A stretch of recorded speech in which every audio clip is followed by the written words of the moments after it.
Morning students. चलिए आज अपन देखते हैं, कल अपन ने एक चैप्टर स्टार्ट किया था अपना। चैप्टर नंबर फर्स्ट था 12th क्लास का और चैप्टर का नाम था अपना क्या, इलेक्ट्रिक फील्ड और इलेक्ट्रिक चार्ज के बारे में। अपन ने कल इलेक्ट्रिक चार्ज की बहुत सारी प्रॉपर्टीज देखी थी। आज अपन थोड़ा सा आगे बढ़ते हैं और उसका फर्स्ट टॉपिक अपन लेते हैं क्या, Coulomb's law. Coulomb's law actual में है क्या। अपन अगर बात करें कि जो अपन ने चार्जेस कल पढ़े थे, तो कोई भी चार्ज है वो कोई ना कोई अट्रैक्शन या रिपल्शन का पावर तो रखता ही है। तो अपन एक कंडीशन लेते हैं कि लेट माना there are two charges Q1 and Q2। अपन क्या मानते हैं, दो चार्जेस है Q1 तथा Q2, वो दोनों एक दूसरे से स्मॉल r डिस्टेंस पे रखे हुए हैं। कोई दो चार्जेस हैं Q1 और Q2, वो दोनों एक दूसरे से कितने डिस्टेंस पे रखे हुए हैं, स्मॉल r डिस्टेंस पे रखे हुए हैं। तो दोनों के दोनों चार्जेस के बीच अगर अपन देखोगे, इस Q1 चार्ज पे Q2 के द्वारा कोई ना कोई फोर्स अप्लाई होगा। इसी के अलावा Q2 के ऊपर भी Q1 के द्वारा कोई ना कोई फोर्स अप्लाई तो होगा ही होगा। इस फोर्स को अपन किस नाम से जानते हैं, कूलम्ब फोर्स बोलते हैं।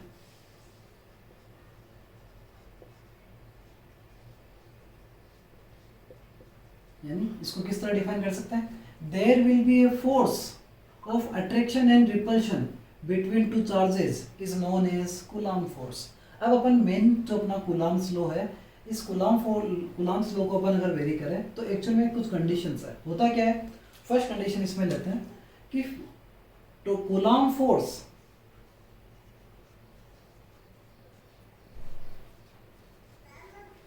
Is proportional to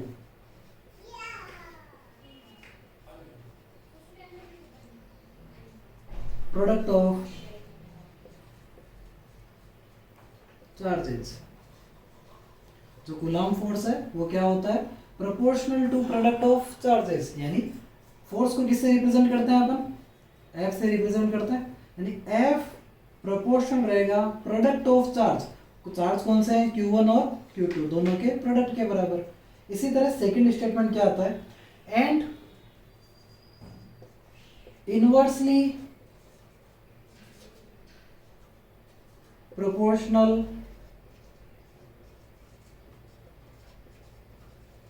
to square of distance. क्या हो गया कि जो कूलम्ब्स लॉ है, जो फोर्स है वो प्रोपोर्शनल तो किसके है, प्रोडक्ट ऑफ चार्जेस। इसके अलावा इनवर्सली प्रोपोर्शनल है किसके, square of distance. F proportional to 1/r²। ये प्रोपोर्शनल कैसे आया, आपको पता होगा, अगर कोई दो चार्जेस एक दूसरे के पास में रखे हुए हैं, जितना ज़्यादा पास में होंगे उतना ही ज़्यादा उनमें क्या लगेगा, फोर्स लगेगा। जैसे जैसे डिस्टेंस बढ़ती जाती है उनके बीच लगने वाला फोर्स भी क्या होता जाता है, कम होता जाता है। इसको एक एग्जांपल से अगर लें, अगर कोई दो दोस्त हैं, वो एक दूसरे से लगातार कांटेक्ट में आ रहे हैं, लगातार एक दूसरे से बातचीत होती रहती है, तो उनके बीच की दोस्ती है वो लगातार क्या करती है, बढ़ती रहती है। लेकिन जैसे जैसे गैप बढ़ेगा, उनके बीच का जो अट्रैक्शन बॉन्ड है वो भी धीरे धीरे क्या होता जाता है, डाउन होता जाता है। यानी F is inversely proportional to 1/r²। दोनों को अपन अगर साथ में ले तो क्या हो जाएगा, F proportional to Q1 Q2 upon में कितना आ जाएगा, r²। आपको पता होगा कि जब भी अपन प्रोपोर्शनल का साइन हटाते हैं तो कोई ना कोई कांस्टेंट लगाते हैं। कांस्टेंट क्या लग जाएगा, F equal to K Q1 Q2 upon कितना, r²। ये कहलाता है क्या, कूलम्ब फोर्स। यहाँ पर अपन ने जो K माना है वो K क्या हो गया अपना, कूलम्ब कोफिशिएंट है, कूलम्ब कांस्टेंट बोल सकते हैं इसको। और इसकी वैल्यू है, वो कितनी वैल्यू मानते हैं इसकी, K इक्वल टू बोला जाता है 1/4πε। ये जो वर्ड अपन यूज कर रहे हैं एप्सिलॉन, इस एप्सिलॉन को बोलते हैं परमिटिविटी।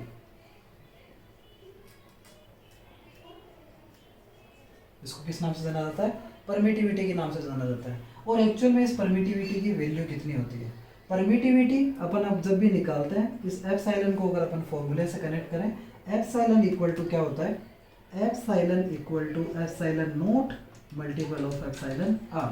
एप्सिलॉन नोट क्या हो गया, एप्सिलॉन नोट हो गया अपना वैक्यूम की परमिटिविटी जो होती है उसको डिनोट करते हैं अपन। अगर तो यहाँ पर अगर अपन एक चीज लें, क्या होगा अगर अपन if epsilon r equal to कितना मानते हैं अपन, 1। किस कंडीशन में ले रहे हैं अपन, वैक्यूम में ले रहे हैं। वैक्यूम में एप्सिलॉन r इक्वल टू कितना हो गया, 1। तो एप्सिलॉन नॉट वो कितना निकल के आएगा, वो आएगा 8.85 multiple 10⁻⁻12 coulomb square upon newton metre square. Coulomb 8.85 multiple 10⁻12 coulomb square upon newton metre square. जब आप इस एप्सिलॉन नॉट को यहाँ पे पुट करोगे तो क्या होगा, किस तरह चेंज होगा वो देखना। जैसे ही अपन यहाँ पे एप्सिलॉन नॉट की वैल्यू वहां पर रखते हैं तो k इक्वल टू कितना आएगा, k equal to 1/4 pi epsilon naught. क्यों ले रहा हूं, वैक्यूम में ले रहा है, वैक्यूम की कंडीशन में जा रहा है। तो k इक्वल टू 1/4 तो ऐसा का ऐसा, पाई की वैल्यू कितनी होती है 3.14 मल्टीपल 8.85 मल्टीपल 10⁻12 और ये यूनिट थी इसकी क्या, coulomb square upon newton metre square. यहाँ पे ये जब अपॉन में है तो पलट जाएगा तो कितना हो जाएगा, newton metre square upon coulomb square. जब इस पूरे को अपन सोल्व करेंगे तो यहाँ पे k की एक कांस्टेंट वैल्यू निकल के आती है, वो कितनी है 9 multiple 10⁻9 newton metre square upon coulomb square in the form of vector, या sorry in the condition of vacuum. Vacuum के लिए k की वैल्यू हमेशा कितनी रहेगी, ये रहेगी। ये आपको मोस्टली अगर ये कहे तो अपने MCQs वगैरह क्वेश्चन में सीधा सीधा पूछा जाता है, तो आप इसको याद रखें। अब अपन आगे बढ़ते हैं। ये तो थी अपने क्या नॉर्मल फॉर्म की बात की अपन ने। यहाँ पर अपन एक वर्ड यूज किया था, क्या था, परमिटिविटी याद ली थी अपन ने। Permittivity epsilon, epsilon naught, epsilon R अपन ने सारा का सारा लिया। यहाँ से अपन अगर बात करें तो जो अपना एप्सिलॉन आर है, epsilon r permittivity of medium,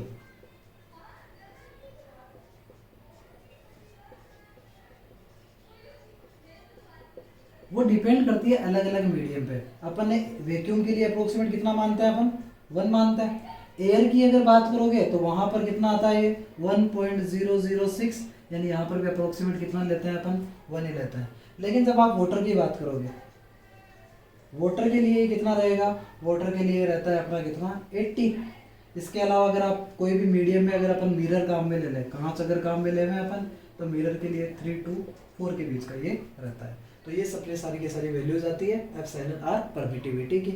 इसके बाद अपन आगे बढ़ते हैं। आगे अपन बढ़ते हैं कि अपना जो फोर्स अपन ने लिया था वो फोर्स किस फॉर्म को रिप्रेजेंट करता है, ये वेक्टर फॉर्म को तो रिप्रेजेंट करता है।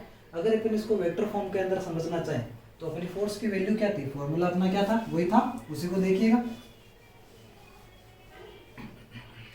यहाँ पे क्या है, force equal to k q1 q2 upon r square. r अपन क्या ले रहे हैं, डिस्टेंस बिटवीन टू चार्जेस, और ये डिस्टेंस क्या है, मिनिमम डिस्टेंस है। यानी r किस चीज को रिप्रेजेंट करेगा, यहाँ पे वेक्टर फॉर्म को रिप्रेजेंट करेगा।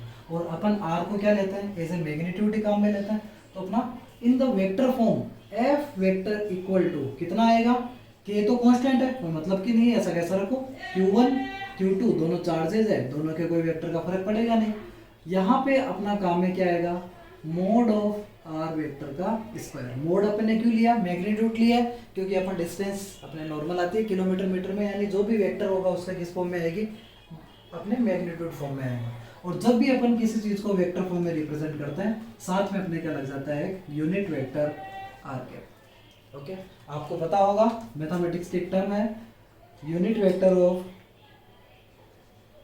आर कैप इक्वल टू कितना होगा, r vector upon mod of are vector, इस तरह आएगा। तो यहाँ पे अगर इसको पुट करें अपन तो F vector equal to K q1 q2 upon are vector का मोड का स्क्वायर मल्टीपल, इसकी जगह ये पुट कर दें अपन R vector upon mod of are vector. इसको आगे रखेंगे तो क्या आ जाएगा, एफ वेक्टर इक्वल टू के ऐसा का ऐसा q1 q2 upon are vector का पावर 3 डॉट कितना आ जाएगा, आर वेक्टर। ये किस फॉर्म को रिप्रेजेंट करेगा, ये बताएगा वेक्टर रिप्रेजेंटेशन ऑफ फोर्स। अगर इस वेक्टर रिप्रेजेंटेशन ऑफ फोर्स के बाद अपन आगे बढ़े, इसको आप ये चेक करके बताएं कि अपन जो दो चार्जेस अपन काम में लेते हैं, एक तो q1 काम में लेते हैं अपन और दूसरा क्या लेते हैं अपन, q2 लेते हैं। जब q1 और q2 के ऊपर चलते हैं तो एक कंडीशन लेके चलेंगे अपन, वो देखना किस तरह लेते हैं।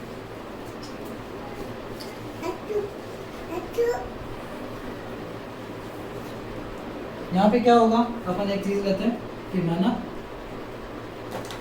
अपने चार्जेस है क्या Q1 है ये, और ये क्या है अपना Q2 चार्ज। Q1 और Q2 के बीच की डिस्टेंस अपन ने कितनी ली थी, अपन लेके चले हैं यहाँ पे मोड ऑफ आर वेक्टर, ये लेते हैं अपन मोड ऑफ आर वेक्टर। माना यहाँ पे कोई इनिशियल पॉइंट लेते हैं अपन, यहाँ से यहाँ तक की डिस्टेंस कितनी है r1 वेक्टर, इसके अलावा ये वाली कितनी लेते हैं अपन r2 वेक्टर। क्लियर है? अगर अपन इसको वेरी करें तो Q1 चार्ज पर, इस Q1 चार्ज पर लगने वाला फोर्स किसके द्वारा, Q2 के द्वारा, तो यहाँ पे फोर्स क्या आ जाएगा, F1 पे लग रहा है, किसके थ्रू लग रहा है, F2 के थ्रू लग रहा है। इसी तरह इस Q2 चार्ज पे लगने वाला फोर्स कितना आएगा, F2 और लगेगा किसके थ्रू, F21 के थ्रू आएगा। यहाँ पे अपन इसको लेते हैं, चलो देखिएगा, तो यहाँ पे अपना वेक्टर रिप्रेजेंटेशन क्या हो जाएगा, R12 इक्वल टू वो कितना आएगा, R1 माइनस R2 वेक्टर। इसी तरह R21 वेक्टर कितना आएगा, R2 माइनस R1 वेक्टर। दोनों को अपन लेके चलते हैं, दोनों फोर्सेस को। पहले आता है फोर्स F12 वेक्टर, वो कितना आएगा, अभी जो अपने मैग्नीट्यूड वाली फॉर्म अपने निकाली थी, वेक्टर फॉर्म वाली, वो क्या थी, F vector equal to K Q1 Q2 upon mod of R vector की पावर कितनी 3 और R वेक्टर, ये था आपका। इसको अपने यहाँ पे लेते हैं, कैसा कैसा Q1 Q2 upon mod of क्या आ जाएगा R12 वेक्टर की पावर कितनी 3, और यहाँ पे क्या लग जाएगा R12 वेक्टर। R12 वेक्टर कितना है, R1 माइनस R2 है, चलो रखते हैं अगले बार अपन F12 वेक्टर इक्वल टू कैसा कैसा Q1 Q2 upon mod of R12 vector की पावर कितनी 3, और यहाँ पे क्या हो जाएगा R1 माइनस R2 वेक्टर। इसको जब सोल्व करेंगे तो यहाँ पर जस्ट उल्टे कंडीशन आएगी, क्या होगी, F21 इक्वल टू कितना आएगा, कैसा कैसा Q1 Q2 upon R21 vector की पावर कितनी 3 R21 वेक्टर। अब R21 वेक्टर की वैल्यू रख दो यहाँ पे, F21 वेक्टर इक्वल टू कितना हो जाएगा, K Q1 Q2 upon R21 vector की पावर 3 डॉट R21 वेक्टर। यहाँ पे अगर अपन देखें, इसको अगर वैल्यू पुट की अपन ने तो कितना हो जाएगा R2 माइनस R1 वेक्टर। सही है एकदम। दोनों की दोनों कंडीशन को अगर आसानी से देखें, केस आ गया सर Q1 Q2 है, यहाँ पे Q12 की पावर 3 है लेकिन मोड में है, यहाँ पे Q21 की R21 की पावर 3 ये भी मोड में। मोड के अंदर अगर अपन देखें तो कोई भी चीज़ अगर नेगेटिव भी आएगी तो किसमें कन्वर्ट हो जाएगी, ऑटोमेटिकली पॉजिटिव कन्वर्ट हो जाएगा।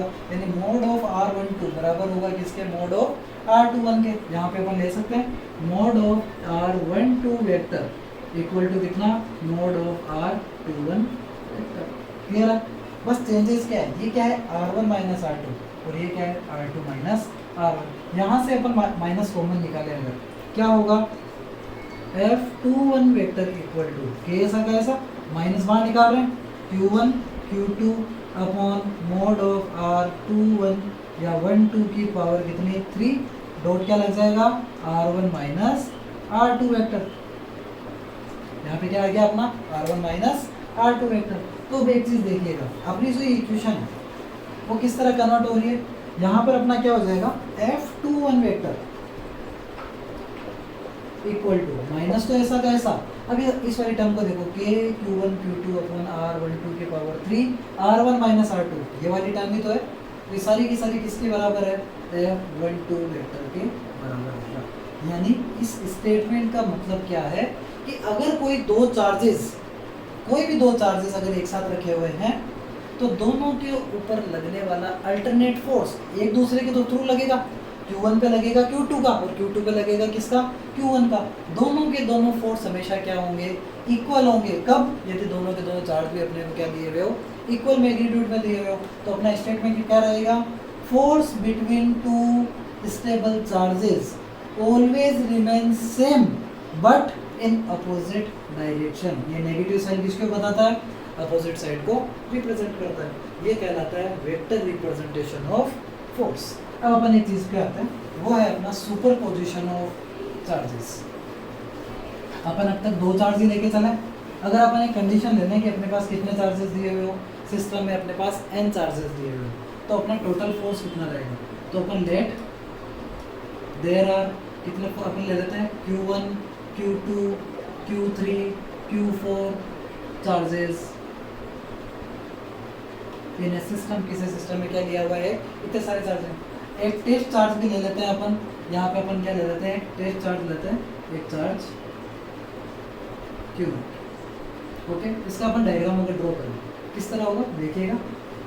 अपने यहाँ पे ले रहे हैं, एक चार्ज लिया अपन ने Q1, तो Q1 से डिस्टेंस कितनी आएगी अपने, R1 आएगा। इसी तरह एक चार्ज लेते हैं क्या, Q2, इसका कितना आएगा, R2 वेक्टर आएगा। अगर ले लेते हैं अपन Q3, तो वहाँ पर कितना आएगा, R3 आएगा। इसी तरह अपन ले लें अगर Qn, तो वहाँ पर कितना आएगा, R1 वेक्टर आएगा सारी की सारी। जहाँ पे अपन एक टेस्ट चार्ज ले रहे हैं वो कितना, वो ले लिया अपन Qn।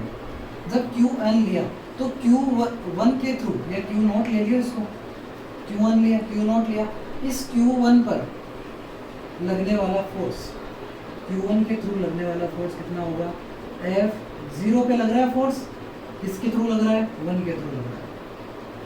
इसके अलावा Q2 के थ्रू Q0 पर लगने वाला फोर्स कितना होगा, वो अपना आएगा F0 वेक्टर। इसी तरह इसके थ्रू लगेगा कितना, F03 वेक्टर। यहाँ पे Qn के थ्रू कितना लगेगा, F0n वेक्टर।